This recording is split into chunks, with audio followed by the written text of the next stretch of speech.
Jeff Stearns, connected through cars. If they're bigwigs, we'll have them on the show. And yes, we'll talk about cars and everything else. Here he is now, Jeff Stearns.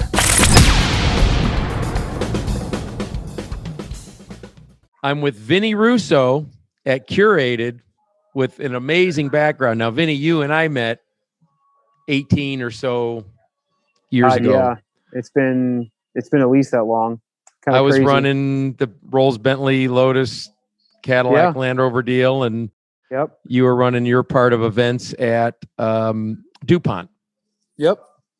So your name came up actually the other day. So my my ex-wife, if you remember when you were at BMW for a brief stint, a brief 8 years. Yeah, just a brief stint. Yeah. I bought that 4-door Wrangler off of you. Mm-hmm. And my wife's had it the entire time. We got divorced. She kept it. You know, it was an easy, quick divorce. Nothing ugly about it. But we had that 10 years, and she just got rid of it. Just traded it in for a Tesla Model 3. But she put 100, and we bought it from you with 3,800 miles on it. And the story, if you remember, was that it was one of your customers, a good customer of yours, was towing it behind his RV, and it was too long. And he had to get a 2-door. So he traded it in, and it was already like all perfect. And she drove it. She had it. We had it, like I said, we had it 10 years, had dogs in it, had a whole 9 yards. And she still got huge money for it on trade-in. Was super happy with it. Put 125,000 miles on it, kept it maintained. It was perfectly fine, had no issues with it. And then it was all good. Well, let the record state, folks, you buy a used car from Jeff Stearns, you get amazing resale. Yeah. Well, I'm happy to hear that was all amicable. I mean, divorce can be rough, that's for sure. Yeah, no, we're still friends. Like I said, I just saw her the other day. I dropped Dustin Christmas present for the dog, and and she's got her new Tesla. But she was sad to see the Jeep go. But it was no issues for 10 years. We were very happy with it. So yeah. So I've actually, not only are we friends, I've actually done business with you, and we're still friends. So there you go. Well, my divorce was a little less amicable, but to quote the great Tosh.0, my ex took half my money, so I had to marry a girl half her age. Ooh, I like that. Wish I would have heard that before I started dating the current girl I'm with. No, I'm just kidding. No. This is going to be public. So speaking of Jeeps, and of course, this is going to be all about you. Earlier today, I was having a conversation with Derek Bell. Cool. And he talked about some of the really cool cars. He has a house over in Chichester, near Goodwood. Yeah. And then he lives here in Boca. And so I'm asking him what's in his garage. And I say, I know your birthday, you're late 70s. So is it a DeVille or a town car? And he's like, well, those would be last on my list. I said, well, what do you have? And he said, well, I've got this 550 Maranello. I've got this 924 GTS of only 25 made, 350 horsepower, 924. Not like the 924s my buddies had in high school that you could run faster off acceleration. I think those were like 150 horsepower. So he was talking about this cars. He says, no, what do you have? Like, what's your driver? I mean, we don't need to know all about Derek Bell, the race car driver, like Derek Bell, the guy. Yeah. He goes, well, over here, there's no reason to have a car you can't drive. I said, you don't have a car in Florida? He goes, well, no, I have cars. It's just not worth having a car you can't. What are they? So his wife's in the Macan. So, okay. But his daily driver, what reminded me of this, is a 20-year-old turquoise colored Wrangler soft top. I would never, if I pulled up next to a light and saw that, would never expect to look over and see Derek Bell in that. It's got to be the only one running around Boca. Oh my God, that's hilarious. I just saw him at the Palm Beach Concour a couple weeks ago. Well, God willing, with this COVID, there'll be more events. I know that he's really missing the social aspect and working. So, all right, we'll get off Boca, but I have to give my Boca shtick. What did the waiter say to the two women having lunch in Boca? I don't know. Ladies, is anything all right? It's about true. I'm new to Miami, so I can definitely I can understand that joke is absolutely true here. Yes. So, folks, I'm Jeff Stearns. I'm here with Vinny Russo, and there's a reason that I contacted Vinny, and we were working on this podcast about a year ago, and Vinny was one of the few people I called because he's got one of the most unbelievable resumes in the world, and he's so unbelievably into cars. Now, forgive me, I'm going to cheat a little. I'm going to look at some notes here. So you were with Clear Channel for a long time. And that's why you sound so good even on your... I was a promotions and marketing director. I did a handful of air shifts, like in the case of an emergency, and produced a couple of shows like on the weekends here and there. But I was never... To be a DJ at that level, that has to be something you want to do in your heart. And I did it for fun, just to say I had the experience, but I was in promotions and marketing. So I ran all the events, helped with all the promotions, the free giveaways, the concerts, that kind of stuff. And kind of stayed in the background, but I liked it because I had my hands on all the free stuff. So that's where it was fun for me. And were you a car freak already? So were you a car freak? Yeah. Then you went to DuPont Registry. Yeah. So growing up, my dad was a mechanic for General Motors brands, and so Sundays were not football days at our house. Sundays were we were in the garage, doing side jobs for friends of his or working on project cars and stuff like that. I had my first car when I was.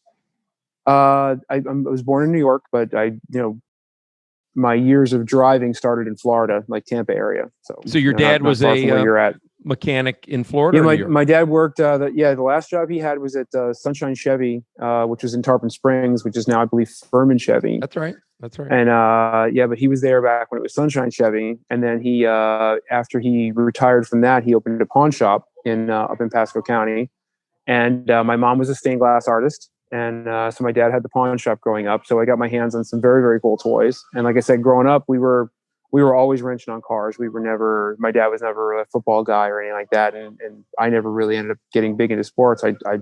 We were into cars. And before I had a license, I had go-karts and four-wheelers and whatever other, fun toys we could have that had motors, and was souping them up. And by the time I got my driver's license, I was 16.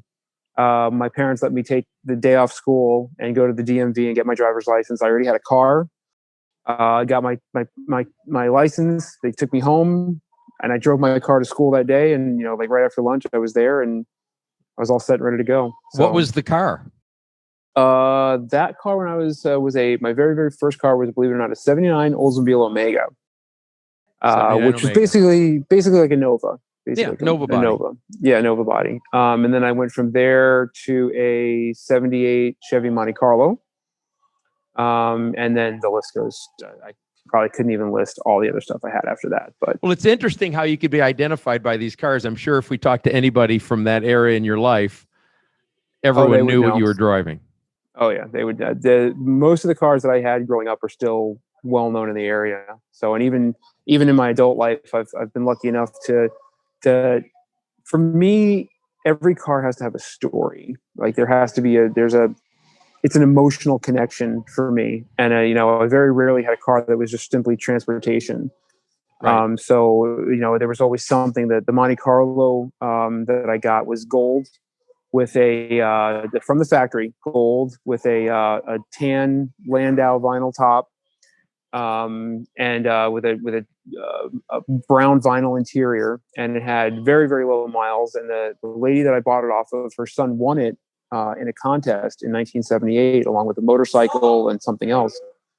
And when her son took the motorcycle out, and they had it for about a year, and he ended up dying in a motorcycle accident, and she couldn't part with the car for all those years. And then in about the early 90s, she was moving and couldn't keep the car stored. And so she was a customer of my dad's at the pawn shop. And, my dad's like, hey, this lady's, if you want to buy this car, she's got to get rid of it. Go take a look at it. And I fell in love with it. It was so gaudy and muscly. And I didn't have a car with fuel injection until I was, I think, 19 years old. Everything I had was muscle cars and, carburetors and whatnot until I was about 19. The interesting part, like you said, I've been blessed with my career with a lot of, hard work and a lot of being at the right place at the right time and kind of, networking. You've been in the business forever, and like we both know a lot of people and have managed to keep our relationships with them for years. And it's neat to see how everybody's moved in different places throughout the year. And or throughout their career. Right. And I was in radio and went to the Amelia Concour. And always, obviously I was always a car guy, but I was working in radio in Atlanta and took a weekend off with a couple of buddies and I went to the Amelia Concour. And when we were there, I ran into the guys from the DuPont Registry. Obviously, being a car guy, I knew the magazine. Went up to the booth, get my free magazines, and add to the laboratory library collection. And started to talk to them. And Steve Chapman was there, and Tom DuPont was there, and I introduced myself. And come to find out that Clint Sly and Steve Chapman used to be in radio as well, which I did not know up until that point.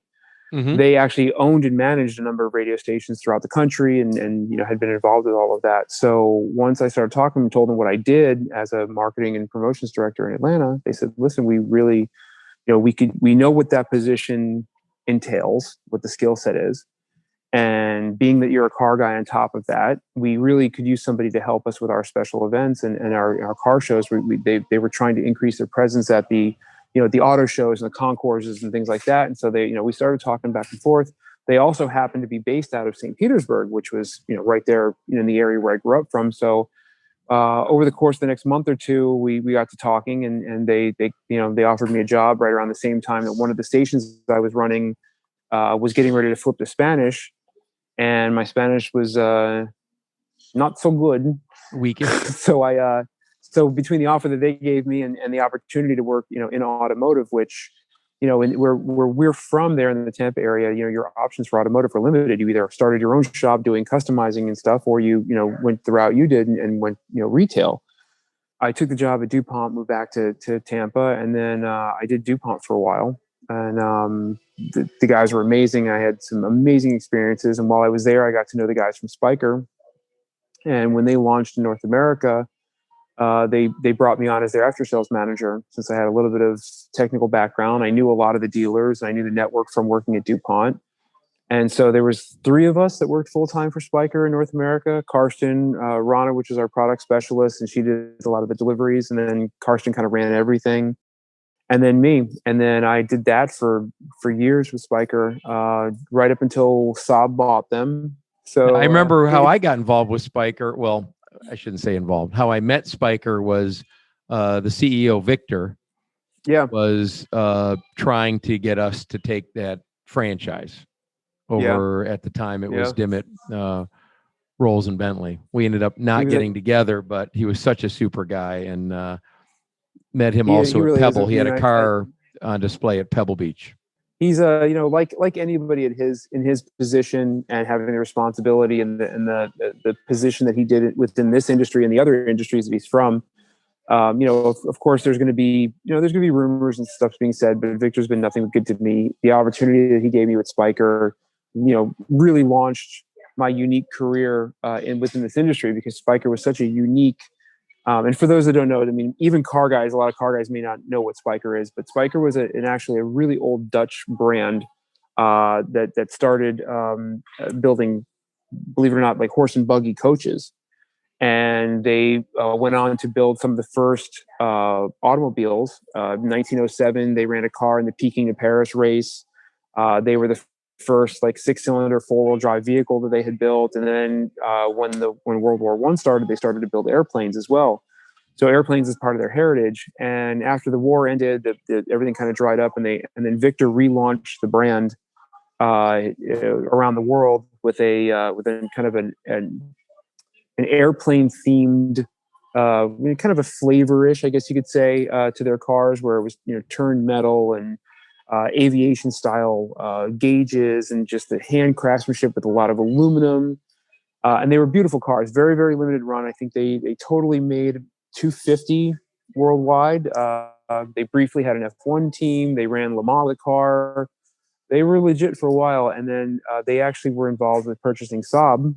That's right. And that whole deal kind of fell through. The timing was really bad with that. And what ended up happening was that one of their investors was heavily weighed with investments in China. And at the time, Saab was being bailed out through the U.S. government by GM. And so although everything seemed like it was in place, when it came right down to it, somebody was like, well, now on paper, this looks like that the Chinese government is buying something from the U.S. government. and it all just kind of fell apart from there. So I felt really bad for Victor. Nobody really saw that coming, but somebody put like a 7 degrees of separation Kevin Bacon thing to it, kind of a twist, and they totally took it out of context, and the whole thing fell apart. And we as car people lost Spike as a result. So it's unfortunate. I think I remember, but this might just be something my memory's inventing. Did Rob Elder have something to do with introducing Victor to Saab?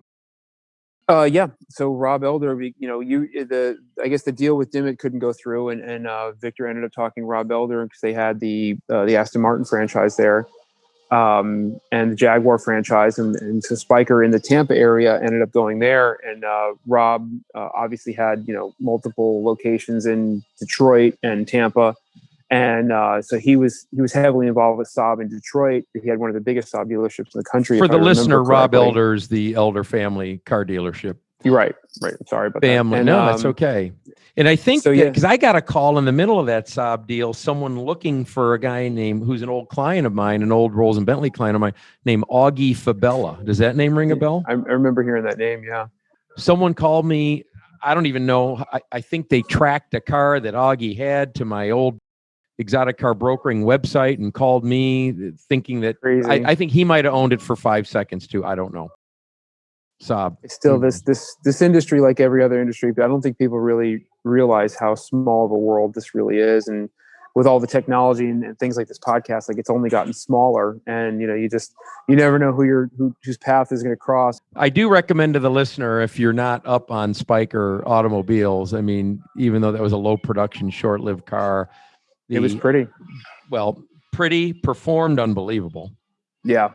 And that external linkage on the shifter, that was the piece de resistance, I guess, that you could, to coin a phrase. It was that was the signature of it, was that the exposed linkage. Yeah. And then you went to Lambo after that? Yeah, so right around the whole Saab thing kind of falling apart, I ran into the guys at Lamborghini. Had a few months earlier at Pebble Beach. We had crossed paths at all the different auto shows and all the different events. So when you're setting up these shows, you become, when you're the guys that are setting the booths up and rolling the cars in and doing the things like that, and you remember it from the Tampa Auto Show days, you get to know the people from the other manufacturers that are doing the same thing. So early on in the show, first things, you're the first ones to get there and the last ones to leave. So every different city you go to, New York, LA, Chicago, all these different auto shows, Detroit, you see the same people there setting up the same booths back and forth. So I ended up being friends with the guys from Lambo because their booths were always with us with the exotic area. And one thing led to another. And so they offered me a position at Lamborghini to be their East Coast after sales manager. And for those that don't know, after sales is a term that's basically exactly what it sounds like. Anything that has to do with the customer and the car after the point of purchase, after the customer takes delivery of the car, generally falls under what they call as an industry term, after sales. So your parts the European snooty version of parts department. Yeah, well, it's parts, it's warranty, it's service. So we covered the technicians and did all, and we were in control of all the technical stuff, everything from lemon law. Parts was a big part of it, obviously, but it also had we. At Lamborghini, my job was basically to review the warranty claims from the dealers that would come in and make sure that they were actual the right kind of claims and they were using the right parts and following the right procedures.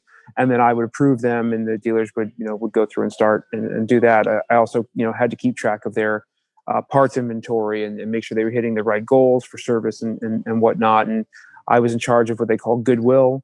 So if you're ever at a dealership and having a car serviced and your service advisor is like, well, I talked to my guy at the factory and they're going to cover it for you, it's no problem. I was the guy at the factory that they would call to ask that. Well, and meaning goodwill, meaning the car's out of warranty or what happened is not normally covered under warranty. So if it's goodwill, they're taking care of it. And that, to your listeners, and it generally, like, a lot of people feel like, you buy a new car and I'm supposed to get a service at the dealership, but it's just an oil change. I can do whatever, but there's a responsibility as a customer to, also continue that relationship with the dealer. The dealer wants to, keep you there and have your car serviced there, but it's not just because they want your money.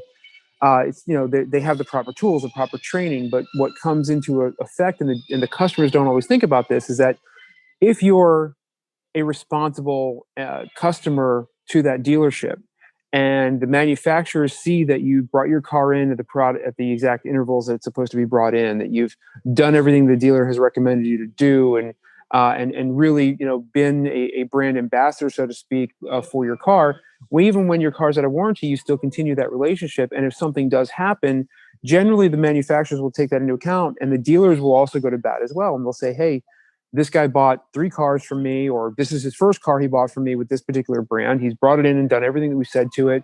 He ran out of warranty and, maybe a year earlier, but he's done everything he can. And honestly, this, whatever broke was not his fault. What can we do here? Or he complained a little about it while it was in warranty, but we couldn't find it. Yeah. Right. So there's a number of different reasons. So next thing you know, maybe they comp you the parts, maybe they comp you the labor for free, or maybe they just say, you know what, we're going to go ahead and fix it. And, and so that's where, taking the car and having that relationship with the dealership, can pay off in the end. Yeah. So now the dinner time conversation. When I'm at dinner, people want to know about the crazy stuff people ask for. So now you're talking about warranty with Lambo. I got to assume. Yeah. There's all kinds of things. Come on, man. This is what we want to hear about.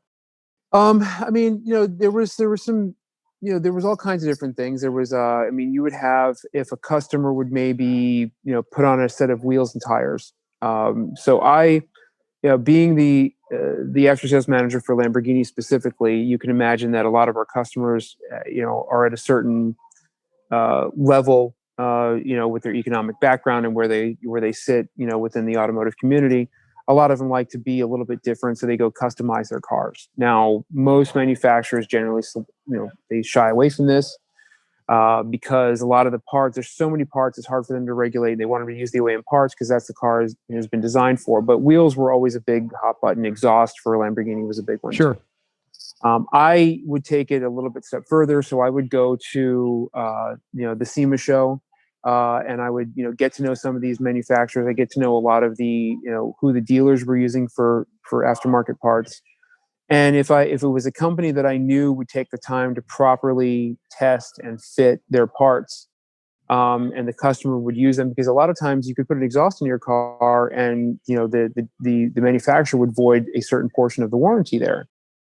So what I would usually do is I would, do a research, and if I knew that brand was properly testing, that they were using information they would get from us as the manufacturer, I would take everything into account if the customer ran into issues, and we would have, wheels, that they put in that were way too big, and they would blow, parts of the drivetrain, brake axles and differentials because they weren't properly sized.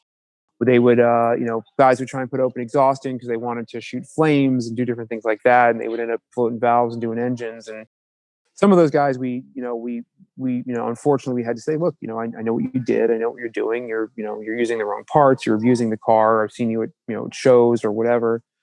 And, we would, it would be a little bit of a heartbreak, but say, look, you had an issue and that's it. But we would get all kinds of crazy stuff, even later on, we'd have with Maserati. I had a customer that he broke his sunroof, and tried to tell us that he didn't do anything wrong and didn't do this and do that. And this was even early on in social media. We end up finding pictures of him on the beach with a couple of girls hanging out of his sunroof, sitting on the roof with their legs dangling into the sunroof, and so we had to go back to him and say, hey, look, I know you think that you didn't do anything, but this is your car, and this is 2 girls that have weigh a couple 100 pounds, being nice, and it's obvious that the issue that you had with the track in your sunroof came from something had to push down on it and do the damage that was caused, and he tried to get out of it, in every other way he could. But you're like, look, I have to deny this. This is, it's obvious that this is the case. But for the most part, it was good stuff. I mean, the good stories of it were, I had a customer with, he had bought a Lamborghini Gallardo Spider when it first came out. Lamborghini was his dream car from when he was a kid. He got himself into a financial position where he could finally buy this car. This was in Long Island. The dealer was fantastic up there, helped him with the car. I mean, he did it right. He went into the dealership. He ordered it in the color that he wanted, waited for it from the factory. It came in. They did the whole delivery thing. I mean, this was literally that, this guy's dream come true kind of a thing. And he had the car for 5 or 6 years, was out of warranty, but he religiously brought it in, every year, every so many miles, did everything the dealer told him to do. It was a whole story. I mean, he would bring the car out to every event, was just an ambassador, was so happy with it. And he had an issue with his transmission, that the eager pump for the Gallardo went out, and it was a $10,000 repair.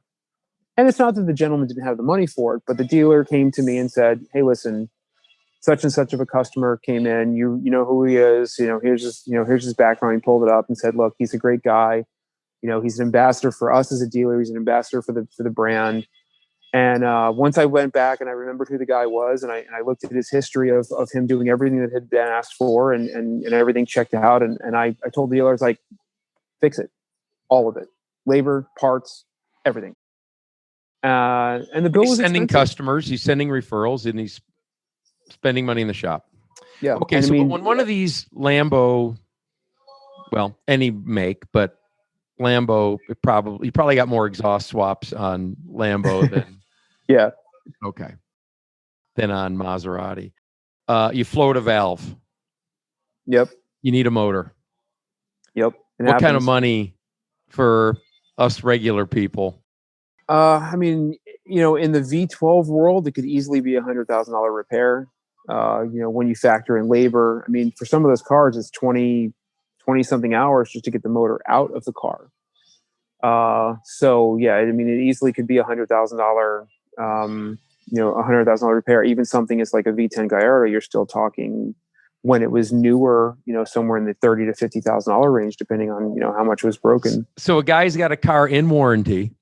Mm-hmm. The exhaust shop or the customization shop or the tuner shop, I'm sure, let them know we do these all the time. Doesn't hurt anything. Yeah. Yeah. That's what they say. He's still in warranty. He does this motor damage. Mm-hmm. He's staring down in the small car in a Gallardo to the big car, to the 12-cylinder, 30 to 100 G's to repair his car. Yep. But there was, if I had met them and talked to them, or they came to me and they made sure that the exhaust had the correct back pressure that was supposed to have, that the sensors were in the right places that they needed to be, with or without catalytic converters was always an issue. Depending on whether it's to be the state or not. Some guys wanted straight exhaust with nothing on there.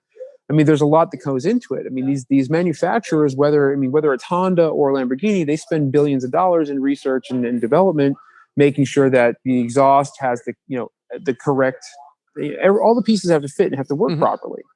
And if you go changing something, you can't just expect that, even like I said, even Honda, Hyundai, whoever it is, you lop the exhaust off and change all these things. You can't expect that your corner exhaust shop at your local thing is doing the same research that Honda did when they put this car together. And so that's what I would do is make sure that if I knew that exhaust was from a reputable company that did the proper testing, and that I knew that it wasn't the case, then we would look into it further. And if we found damage, we would warranty it. And we were one of the few companies that they allowed us as area managers to make that call on our own. Right, because nice a lot to have of that them, autonomy. Yeah. A lot of them would just say, "Oh, exhaust, sorry, nope, bye," and not even take that into consideration. But you would have the relationship with the dealer, because another thing for the listener is, you may find this hard to believe, but some dealers you can count on to tell you, here's what's so, and you should believe in the customer, because there's other times I've told you that even though I said I'd ask, I'm not necessarily pushing hard, because I also know there could be some abuse or Sure. So you trust, you get your relationship with the dealer. Yeah. Also, I mean, and some stronger than others. You as from your background, being in the retail side of things for so long, I mean, you were in the middle of it every time. If a customer would come in, your customer's unhappy, but ultimately you'd have to go back to the manufacturer and you have to forge that relationship and be the middleman in between and say, let me ask my guy at the manufacturer, and then the customer would get upset, and that's where you had to either pitch and say, look, I'm asking. I had plenty of dealers that came to me and said, "Hey, listen, I'm asking because I told the customer that I'd ask." That's right. But that's all. Right. I'm keeping my word that I'm asking. You do what you do, but if somebody asks, I did ask you, and that was it. And that's all. And that's all I'm going to say about that. We all knew what that meant. Right. Hey, that's right. It is what it is. So yeah. God, you're really bringing it back to me, because now I'm imagining these trade-ins I used to get that would have the 10 to 20 to 30 to 40 grand worth of upgrades. And of course, the customer, God bless their soul, would be proud of that and expect more for their car because they've really improved it. And we would have to reduce its value to put it back to original as much as possible. It was very, very rare, right? I mean, to get an aftermarket company to do stuff that made the car actually increase in value. Not impossible to find, but rare. No, but rare. Yeah. Right. Very rare. I mean, you have a background with Hennessey. Yeah. So when we had a name brand, like, I know you don't want to get into brands, but no, but that's, that's part of my, my background as well was, with them, or, I mean, I was thinking companies even like Brabus. Yeah, right. Some of those, some of those companies like that, they actually could, but like you said, it's far and few between. Yeah, but my brain didn't kick in. But there's I remember another BMW that their upgrades would help the car. Yeah, like Hartka and some of these other ones that were, big, name brands over there. So yeah, again, like warning to the public, not only are you probably not going to get a dime back, but you might even reduce the value, and probably. And there's a reason for that. It doesn't mean that you don't have good taste. I mean, I've never run into a customer that didn't tell me that the wheels that they put on weren't in great taste. No, because it was in their taste. And it doesn't mean that they have bad taste. But here's why a vehicle is worth more, typically, box stock versus modified. And the reason is, if somebody wants to modify their vehicle, they can take a stock vehicle and do what they want with it. Right. But once you modify a vehicle, you've now narrowed the market to only people that like it like that. And you just reduce your audience. It doesn't mean you don't have good taste. Well, I can share one of the first things I learned in radio was, you go into radio and in broadcasting and you're like, you hear, I worked for a top 40 station in Tampa, and so they played the same 40 songs, on a rotation. It's like, oh my God, this song's horrible. Why would you play this song? And they're like, it's not about you. It's about the 100,000 other people that are listening to the radio station at the same time. And just because you don't like the song doesn't mean somebody else doesn't. You're not the market. And, it's not about you. So in cars, it's the same thing. You modify the car, great. Make it the way you want it. It's your blank canvas. It's what you want. But it's not just because you like it doesn't mean that everybody else likes it. And it's very, very difficult to find somebody else, especially the more unique you make the car to the way that you want it. It's very difficult to find somebody that shares that exact same taste. Do it, have fun with it, enjoy it. It's your car, but don't be upset at the end if you're like, well, what do you mean this isn't? Everybody thinks this car is cool. Well, right. Not everybody. I mean, maybe. I mean, not just because I do. And, even you in your position be like, I personally love the car, but I'm not the one who have to rebuy it. Somebody else has to. That's right. So, like you said, you just have to really think it through when you're doing that. And I'm all for aftermarket upgrades and customizing the cars and making them your own, because again, to me, it's an experience. I was lucky enough to work for all of these brands that were very, very high end. And one of the things that we were taught at Spyker, and one of the things that Victor and I had a long conversation about how to market this car properly, because it was such a unique car. It was 400 horsepower, 2,700 pounds. The Spykers were, which at the time, other cars were 500 horsepower and all this other stuff. And, the numbers weren't quite there, but it was almost like it was art first. And one thing you'll learn in the high end, in the high end automobile, and this too, but for for your listeners, one thing that I was always taught was that when you're buying a vehicle like that, it's generally not transportation. You're buying your Vipers and your Corvettes and your Lamborghinis, your Ferraris. That's not a car. It's not transportation. What you're paying for is the experience. And what I used to always tell my customers is, buying a car at that level is like deciding where you want to go on vacation. So if you want to go scuba diving, you go to the Caribbean. If you want to go snow skiing, you go to Utah or Colorado. It's not that one of those vacations is better than the other one. They're just different.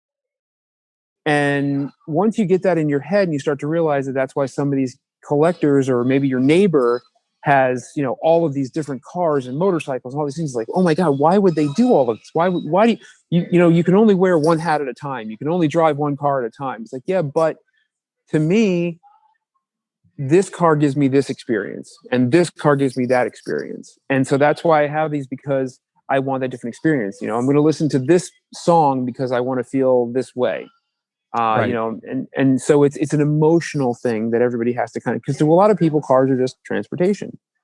And there are that, you know, and the vacation version of that is going to see the in-laws maybe, or something, you know, so that's your minivans and your daily drivers. But if you're passionate about it and you're emotional about it, and it could be motorcycles, it could be horses, it could be art, whatever it is you're passionate about, you're drawn to that because of the emotion that you feel behind it. And so to understand the car guy's mentality, it's the same thing.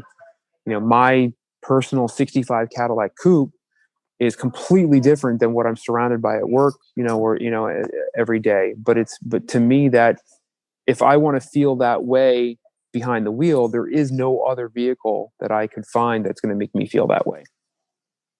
And it's not all about the most expensive either. No, not ever. I mean, the most fun I've had in cars sometimes are under $1,000. Okay. Well, but the feeling that you talk about, I mean, it's often nostalgia. Yeah. I get into certain cars, like I could imagine a 65 Cadillac or a car from that era, the smell that the car has.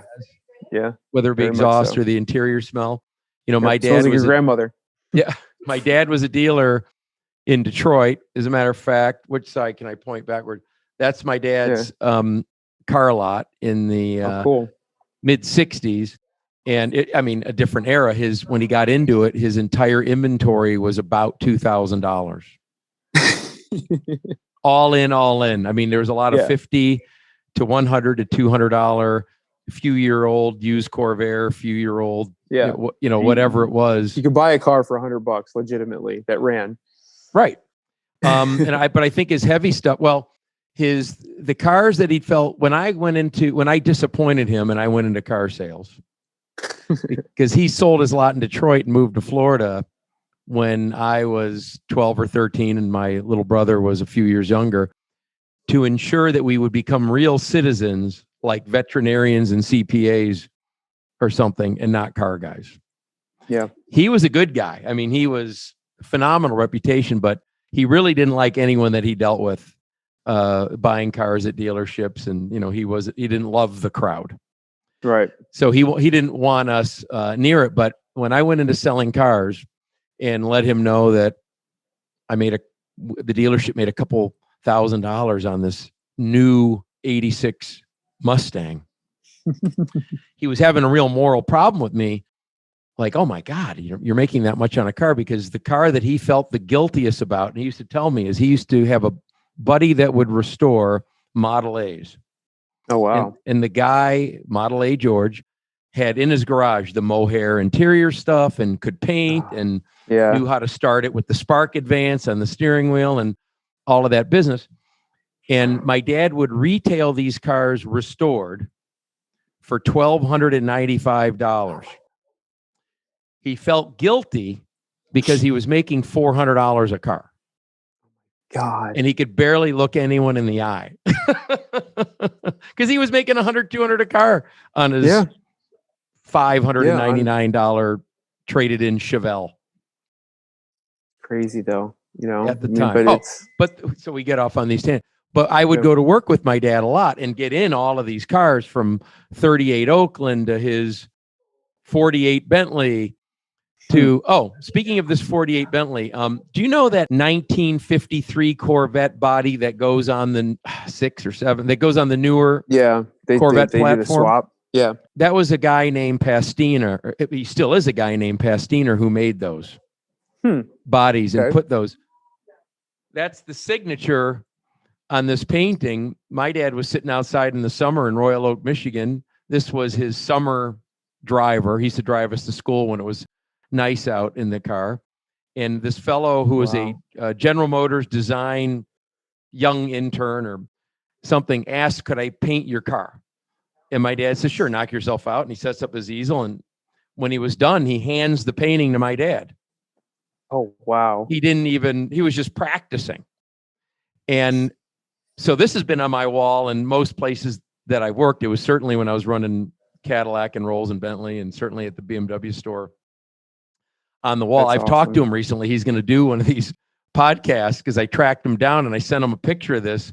And I said, did you paint this? And it was the guy doing the 53 Vet bodies. What a great story. Small world, but getting in your 65, I mean, I've had, in my own cars, 65 Mustang V8, 67 Cougar V8 4-speed. Well, I think they were all V8s, but 4-speed car. 53 Plymouth Belvedere because it looked good with my windsurfers on top. Of course. And of course, I had to put brake fluid in every third light, jump out and pop the hood. And that'll be another story for another day where I crashed into a liquor store with it. And I was just done windsurfing, so my jeans were wet and everyone thought I'd peed myself because I crashed into the side of the building when I got out. But 62 Olds Starfire. Cool car. Oh, phenom. Yeah, super cool car. Oh, yeah. I think you mentioned Amelia Island. Yep. Mm-hmm. Well, where you met Steve Chapman and Tom DuPont, Sly and everybody. And I bought at Amelia, I bought a fake 32 B model, but a 31 Ford Model A Highboy with flathead. But getting in these cool little car. Oh yeah, and my son now. Talk about the smells. The smell when you get it, I just love it. He has a 1971 Ford F100. Yeah, fabulous car. Getting to be a classic now too. For sure, he's cool. So you went from Lambo to Maserati. Yep, did Maserati for a couple of years. Any clashes with dealers? Any clashes with bosses, executives? No, not at all. So I unfortunately, I stepped away from Lamborghini for some health issues and got those under control and then started with Maserati back into the game. It was nice because we did share a number of the dealers, or at least the dealer groups, being in that high end kind of a market. And of course, the salespeople and the managers and everybody kind of floats around back and forth in different locations. So it was neat to kind of see where everybody ends up. So I did that for a couple of years, and then I went out on my own and started my own kind of a PR and event company, and kept DuPont on as a client, and I took on clients like John Hennessey and all these people that I had forged relationships with over the years, and I would help find them ways to be more effective at a lot of these events, which is kind of what I specialized in. And, so I would, bring a team of guys in there and come in and help them set up their booths and negotiate their contracts and make sure that they weren't spending too much money if they didn't need to, or if they didn't need to be at the event, or if they should have been at this event. So I did that for a while, and then moved out to California because that was the heart of everything. And did that until COVID hit. And then this past year, I spent a number of months at Hennessey's headquarters in Houston, working for him. And then I got this opportunity to be here at We Are Curated in Miami. And what's the fastest? Hennessey, but it could have been in other makes. What's the fastest you've been in a car driving? 206. Driving? Yeah, and it wasn't a Hennessey. Yeah. God, and how about as passenger? Faster or slower? No, I've done 212 or so as a passenger, which is, in its own right, scary. Always scary. In some ways scarier. It's just because you have to really trust who that person is. It's 100% scarier. Yeah. Sometimes, always. Yeah. When you're in the passenger seat at past 120. Yeah, and for the same reason, I won't go that fast with somebody else in the car because I don't want that responsibility of something happening. So for the listeners out there, and you hear 200 miles an hour, and it's funny being car guys. We watch the police chases on TV, and they're like, they reach speeds up to 100 miles an hour. It's like, I did that on my way to work. no big deal. But 200 we miles don't suggest an hour, driving 100 miles an hour on public roads. We do not, no. But when you're in Texas and when you get to work and there's a quarter-mile drag strip sitting there outside of your office, it's a little bit different perspective. But 200 miles an hour is a football field every second. It's 100 yards every second. And when you have that wrapped in your head and you realize how fast and far that really is, it can really be intimidating and scary and fun if you do it right. So yeah, I've been lucky enough to be able to break that barrier on a couple of occasions. So we'll see. Now, John's new car, the F5, he's going to break 300 in that car. So I'm sure when I get a chance to drive it, in a controlled environment, hopefully I can break my own personal record. Where would he do that? It's going to depend on time of year and weather conditions. Obviously, his first choice would be there's a couple of toll roads in Texas that he would love to be able to pull that off at. Because what people don't really see with, then there's been some controversy over top speed runs over the last couple of months.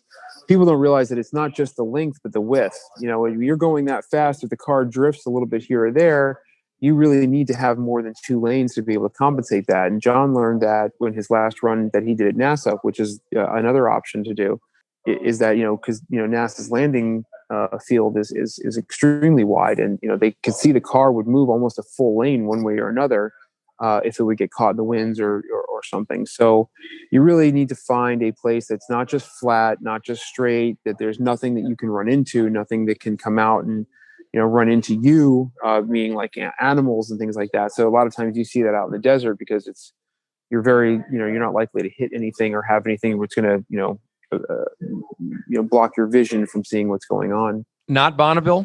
No, Bonneville, with a production car like that, you have to have cars that are built specifically for Bonneville. They're very, very difficult on cars, which is why you don't see a lot of these Koenigseggs and Paganis and even Lamborghini and stuff run there, because the salt just peppers the car and completely ruins it.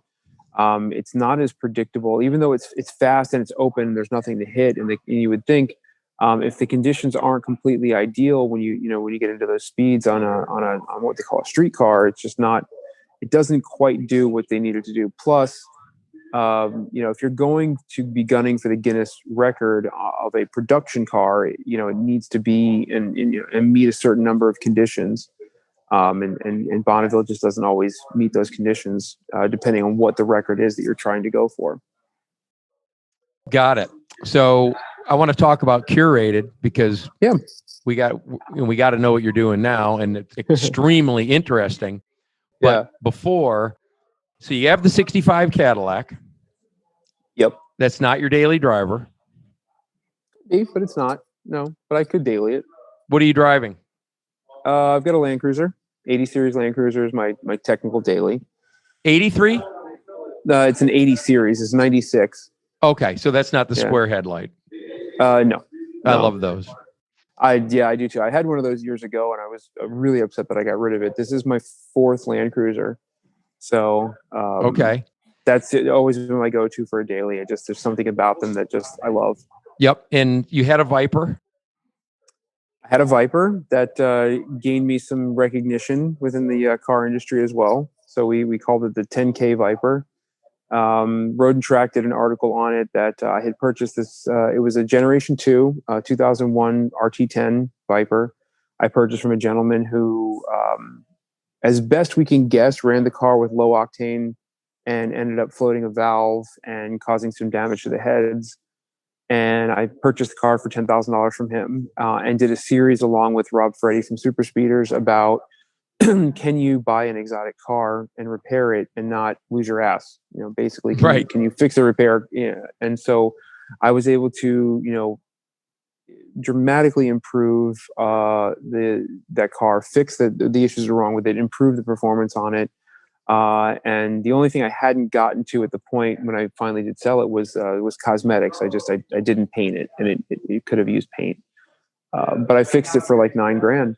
And it was amazing to learn how much sharing Dodge did back and forth, where the hubs from the car came from the Dodge Dakota. There were parts of the suspension that came from the Dodge Neon. The power steering pump came from the Jeep Cherokee. They literally parts binned everything on that car they could that wasn't Viper specific. Even the brakes on that car were shared with the Ford Cobra.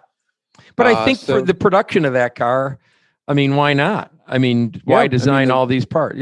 No, unless you want to ask twice as much for the car new. No, and in retrospect, now that the guys have them and they have to maintain them and use them, it worked out great because, whereas if you go to Dodge and you buy a power steering pump for that car, it could cost you upwards of $300, but the exact same pump you could get from Napa for the 4.7 Grand Cherokee, and it's $40. Right. So that was kind of neat. So I did this. We called it a 10K Viper. I ran it at one of the top speed events that they held in Orlando. Mm-hmm. On my 40th birthday, I ran 143 miles an hour in the car, which is respectable for basically a stock car. And then I had a gentleman buy it off me that owned a custom car place in Orlando, and he actually just sent me pictures that it was just on the cover of this Dodge, this monthly Dodge magazine, and they did a whole spread on him that he wrapped the car in orange and did the interior with like touch pads and full stereo and custom lights everywhere and everything like that. And he did everything to it that I never got a chance to do. So he's very, very happy with it. And so it's kind of neat to still see it. Can you say what you got for it? Or should you not? No, I'd rather not, but I did good with it. He was very happy with the amount of, because that was one of the cars I called in a number of favors for certain things. I had KW suspension on it, and I had, Stop Tech brakes, and I had, all of these different parts that I had over the years. We have these relationships, and I just never called in a favor to any of these guys. And I said, hey, I'm working on a project, and now I need a favor called in. And so I had a lot of really big parts on it. Not everybody could have gotten away with $9,000 for what you did to that car. No, the $9,000 was strictly didn't include the customizing of the stuff. That was fixing the things that were wrong with it, having the heads redone, adding a new clutch that it needed, doing the power steering, doing the suspension pieces like the bushings and the steering that it needed. All of the upgrades was not included in the $9,000. So that would have taken the price to a considerably higher amount than that. So when the gentleman that bought it off me, Pete, he knew what all that stuff was worth. And since I didn't have retail pricing out on it, I paid for the stuff, but I did get a good deal on it, on everything that I got. He was very happy with everything he got with the car at the price that he got it at. I was happy to make a little bit of money beyond everything that I had put into it. So yeah, but it can still be done. You have to do the research, and just do the work. Okay. Now you're at Curated. Yeah. Yeah. My listener, not a car person, not a factory person, general public that likes hearing about the car business or car industry, I should say, not retail. Yeah. What are you doing? What's going on there? We are Curated. We specialize in vintage supercars. So your Lamborghini Countaches and things like that. So the cars that we broker in here are cars that you would have seen on somebody's posters in their bedroom as a kid. And very, very rare, very, very low miles, cars, 400 miles, 2,000 miles, maybe one of 150 made, maybe one of 10 made. So that we kind of specialize in that, cars that would be considered art in some circles, and very, very collectible things that we have here. So that's not anything more modern than maybe the late 90s, early 2000s. You're not going to see an Aventador here, unless we are brokering a deal with it. But mostly it's Diablos, Miras, Countaches, vintage Ferrari Daytonas, Testarossa 930, Porsche 930. Yeah, we have a Gambala Avalanche 930 slant nose turbo here right now, which for the people who don't know, it's from a customizer in the mid 80s. That it was a German guy that took a Porsche and made it completely obnoxious. Everything the 80s was about. Was a very rare car. We have that kind of stuff here. Very, very rare Lamborghinis and Ferraris and whatnot. So I was brought on to help with the expansion of the service and restoration department. So I run the service and restoration department here. and have a number of very skilled techs that work here with me. And because what had happened is, as they sold these cars, there wasn't anywhere to get them serviced. You can't take a Miura to a Lamborghini dealership. Their technicians, most people have never even seen one in person, let alone been trained properly to work on them. So once we sold these special cars, these customers, they needed a place to be able to take it. And, even a vintage supercar still needs an oil change. So whether it be that we're, fixing something major and doing a huge engine out with a clutch or something along those lines, a lot of what we do is just simple, spark plugs, tune-ups, but on cars that you can't just go to Jiffy Lube and get your oil changed. So that's kind of what we do. And we're known all over the world for that kind of stuff and being a specialist on it. And when you say you're known all over the world, I know you're selling all over the world, but are people returning cars? Oh yeah. We have a yellow Miura here in the shop right now that the gentleman flew to us from Mexico, because it had a kind of a unique problem that his technicians in Mexico couldn't figure out. So he had it shipped to us to have us go through it. And he actually just showed up. He's here today and to see the car running for the first time in a couple of months. Now, this is going to be on YouTube, but some people will be listening audible only. So can you show us a little bit around? Yeah. And I can show you. Try to make it like, announce it for the people that aren't watching. And if you're not watching, this might be the piece that you want to switch to YouTube and take a look. Because this is unbelievable. I'll flip the camera around here a second. And I really feel privileged because when I stay in touch with my old cronies, Vinny, whether it be duPont Registry, whether it be Lambo, whether it be some of your old cronies at Spyker, your name continues to come up, and definitely in a good light.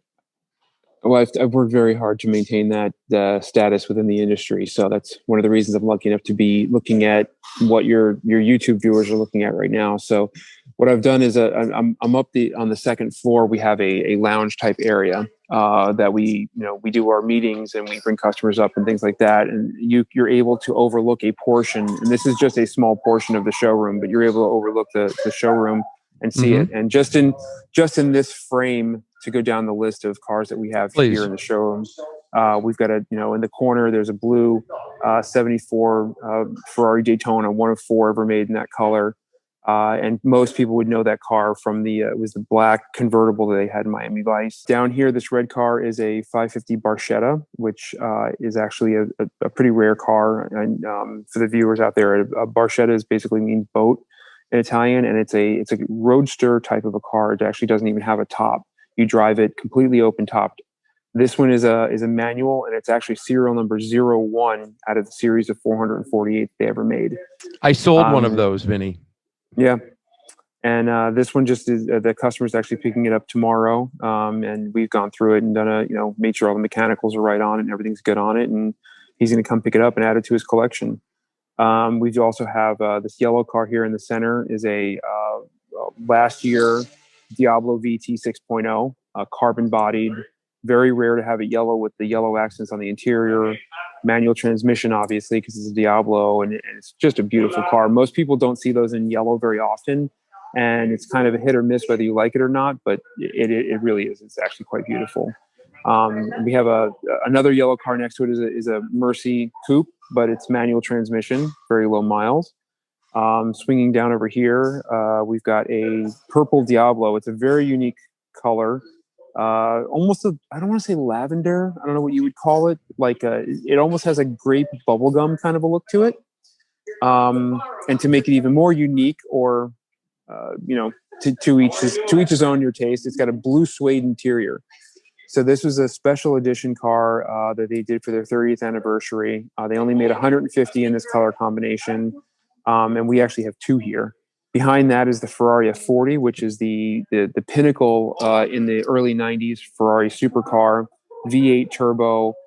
It was the poster child car in the early 90s that everybody just kind of wanted. It's an amazing design car, both in visual and mechanical, and it's a huge collector car for everybody to have. So and it goes on from there. We've got a little peek out of the bottom. You got a white on white Countach. The Murcielago that's directly below me here is the only one ever painted in this color. It's a non-metallic orange, also manual transmission. And so it goes on and on from there. You can kind of see peeking in the corner. We've got everything. Even that's a 59 Mercedes 300 SL. Most people would know the SL as the gull-wing Mercedes, the Cary Grant type style. This one happens to be a convertible, which got the hard top on it, but it's still, would consider one of the more beautiful cars ever made. Vinny, what can somebody spend? Not necessarily on a car, unless you've got a notably expensive car, but what could somebody spend on restoration? Oh gosh, I mean, time and money, depending on the condition. Time and money, I mean, literally you could go up to years and, even in some cars, millions of dollars. It really kind of depends on the condition of the car, how hard it is to find parts. Thankfully nowadays, with 3D printing and scanning and sourcing and the information that we have on parts being cross-referenced of, the manufacturers keeping records of what they did and, where they took parts from, where they got them from, and, what vendors they used. And, we're able to now with the internet track down the actual craftsmen that originally made some of these parts in some of these, smaller workshops in Italy. And we're able to find them, and they may still even have a little shop, and and they may even still have the molds of the parts that they made back then. So we've, when you're restoring a car, you leave no stone unturned to be able to try and maintain authenticity, and try and keep things the way they were when they originally came from the factory. You could easily, on some of these cars, the Muras and the 300 SLs, you could spend 7 figures, and it could take literally years. I mean, literally years. You have to be patient. Because we're having to recreate parts. These are not cars that you can go to AutoZone and just grab some parts from. Although there are some cars that you can just do that. I mean, I was working on a, funny enough, I was, get you back over here. Funny enough, I was working on a Lotus, a 180X. It was one of the last Lotus Elises, a factory race car, and the fuel pump went out. When we pull the fuel pump out of the car to inspect it and test it, me and one of the other technicians realized that it was actually originally from, it shared the same fuel pump components as and this is going to sound hilarious, but a Chevy Blazer. And we were able to, for testing purposes, to make sure that that's what it was, we were able to go to AutoZone and pick up a fuel pump for a Chevy Blazer, cost $30. And, and we were able to get the right parts that we needed from that, make it work into the Lotus so that we knew that it's what it was. And then later on, we were able to source an actual, the proper brand of it. But in some cases, if the customer, didn't care about authenticity on a car, if it wasn't that special, we would, absolutely leave it in there and just run it. So some things can be cross-referenced like that. Once in a while. Yeah. And again, it depends on the customer's preference and what the car is. If it's a car with more miles on it, it's not a show car, and they're just driving and say, look, I just want it to work, and I don't want to have to spend $600-700 on this particular part. If you can get it for $100, and we know about it, and that's what you come to a shop like this for, is that we have the experience of being able to say, I know what's wrong with it, and we're not going to have to spend all this time testing it, and I know that I can integrate this part into there. We're using a lot of vendors all over the world for things like seals and O-rings and gaskets, and having things reproduced and remade that you just can't get anymore. And we're able to take the measurements from them, send them out, and then within days get, head gaskets and O-rings and things that you just can't get from the factory anymore because they don't exist. And in 3D printing, a lot of the technology with plastic, a lot of the plastic gets very brittle. I mean, anybody that's ever driven an older car knows that, so you're able to, if you can keep that piece intact enough to where they can scan it and reproduce it, they've got these carbon impregnated plastics that are UV resistant, and they're stronger than metal in most cases. And so if you can reproduce certain parts, surrounds around switches and certain things around gauges and whatnot, you can have a part that'll last, longer than the original one, and made with better quality materials, but it still looks exactly the same. So it's kind of neat to be able to have those resources and use them for something as amazing as what some of these cars are. Now, what's your role there? I don't see Bondo dust all over you or anything. So what do you do? I manage the service and restoration department. So I handle the whole back of house, which if you wanted to, I could probably wander downstairs. I mean, so you're not out securing more business, not that you'll turn it down. We don't really have to. There's a waiting list at this point to even get into here. We expanded the shop out another 3,000 square feet. I took on 2 new technicians. 4 new lifts, and we are full. And we are for most bigger jobs, we're on a waiting list. We may be able to take in a couple onesie twosies for, tires or a quick oil change or something like that. But for anything that requires anything major, it's a waiting list. And we probably aren't taking any new cars in, new customers until probably early February at this point. So what does back of house mean? So are you putting the production schedule? What goes in front of what? Yeah, I mean, basically, I've got these technicians here that I manage. So I help source the parts. I use my contacts throughout the industry to help find solutions to some of these problems that are hard to do. And I basically support the guys back here that are doing the restoration. So here's our shop here. You can see there's a yellow Mura here, yep. Which is a vintage Lamborghini. Most would consider it the first supercar. This little blue thing here is a V16 Cizetta. Most people have never even heard of that, but that came from the Sultan of Brunei's collection, and it's actually one of the few modern cars that use a V16 motor in it. We've got Countachs up on the lift, and back here a Bugatti EB110, another Countach.